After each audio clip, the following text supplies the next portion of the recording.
ये ग्रुप है, ये है, ये ग्रुप है, ये है,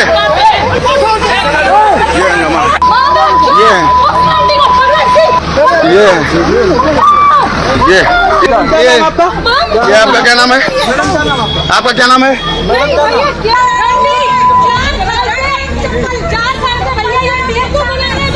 जी जी जी।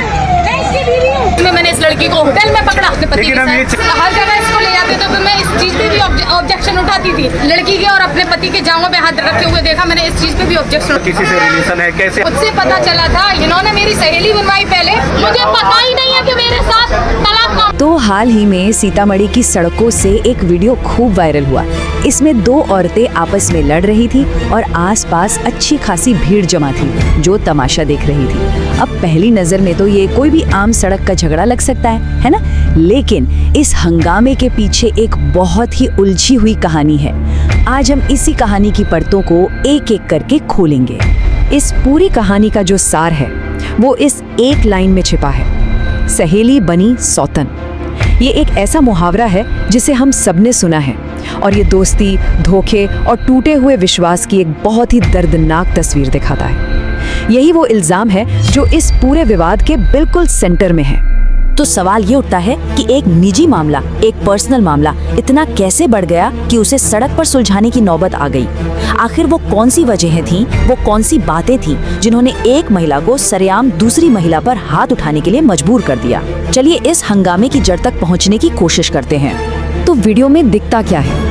मीनू नागर नाम की एक महिला है जो एक दूसरी महिला जो कि पेशे से एक टीचर हैं, उनसे बुरी तरह से लड़ रही हैं। आसपास के लोग इसे नौटंकी या ड्रामा कह रहे थे, लेकिन जब कहानी सामने आई तो सबका नजरिया बदल गया। इस क्यों का जवाब सिर्फ इस लड़ाई में नहीं है, बल्कि इसके पीछे की पूरी कहानी में छिपा है और इसके लिए हमें समय में थोड़ा पीछे जाना होगा। मीनू नागर की जिंदगी की कहानी को शुरू से समझना होगा। तो चलिए इस रिश्ते की कहानी में थोड़ा और गहराई से उतरते हैं ताकि ये समझ सकें कि आखिर ये सब इस मोड़ पर पहुंचा कैसे। देखिए, ये कहानी शुरू हुई साल 2014 में एक शादी से। फिर 2016 में धोखे का पहला आरोप लगा, लेकिन जो असली मोड़ आया वो था 2021 में, जब एक सहेली की एंट्री हुई और 2023 तक आते आते मामला होटल में पकड़े जाने और एक तरफा तलाक की अर्जी तक पहुंच गया। मीनू का ये भी कहना है कि उनके पिता, जो कि एक रेलवे गार्ड हैं, उन्होंने शादी में करीब 26 लाख रुपए खर्च किए थे। मेरी 2014 में 6 दिसंबर 2014 में मेरी शादी हुई, बहुत हिंदू रीति रिवाज से हुई। मेरे पापा ने 26 लाख की शादी की। अब ये सिर्फ एक रकम नहीं है, ये एक परिवार के भरोसे और उनकी उम्मीदों का प्रतीक है जो उन्होंने इस रिश्ते में लगाई थी। मीनू के मुताबिक शादी के बस 2 साल बाद ही, मतलब 2016 में, उन्होंने अपने पति को किसी और के साथ पकड़ा था। लेकिन तब पति ने माफी मांग ली, मामला शांत हो गया और कहा जाता है कि 2020 तक सब कुछ ठीक ठाक ही चलता रहा। अब आते हैं इस कहानी के सबसे दिलचस्प मोड़ पर।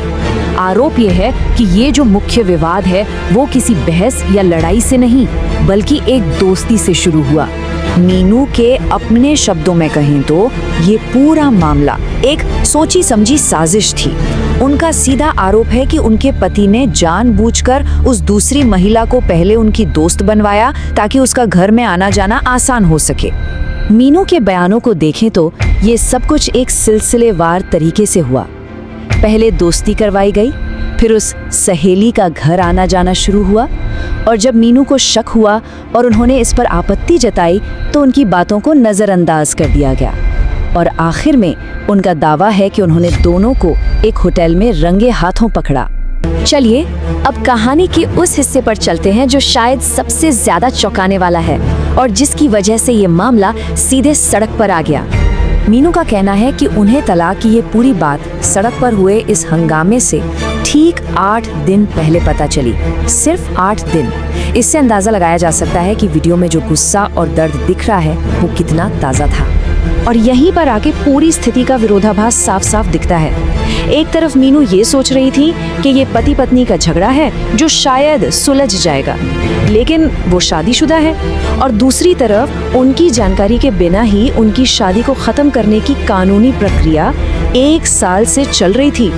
मीनू के ये शब्द उनके सदमे और उनकी बेबसी को साफ जाहिर करते हैं। उनके मुताबिक उन्हें इस बात की जरा सी भी भनक नहीं थी कि उनके पति ने एक तरफा तलाक के लिए कोर्ट में अर्जी भी दे रखी है। नहीं है कि मेरे साथ तलाकनामा डाल दिया, मुझे पता ही नहीं है कि मेरा तलाकनामा डाल दिया मेरे पति ने। तो अब सबसे जरूरी बात ये समझना है कि इस मोड़ पर आकर मीनू और उनकी बेटी का भविष्य कहाँ खड़ा है। मौजूदा हालात बहुत ही नाजुक हैं। पति पिछले 4 साल से साथ नहीं हैं। इसी महीने की 28 तारीख को तलाक पर अदालत का फैसला आना है और आरोपों के मुताबिक ठीक अगले दिन 29 तारीख को दूसरी शादी की तैयारी है। ऐसे में मीनू और उनकी बेटी देवयांशी का भविष्य पूरी तरह से अधर में लटका हुआ है। ये पूरी घटना हमें एक बहुत बड़े सवाल पर सोचने के लिए मजबूर कर देती है कि जब निजी रिश्ते, घर की बातें इस तरह सरेआम तमाशा बन जाती हैं, तो इसकी असली कीमत कौन चुकाता है? वो लोग जो इस झगड़े में शामिल हैं, उनके बच्चे, या फिर वो समाज जो चुपचाप खड़े होकर ये सब देखता है?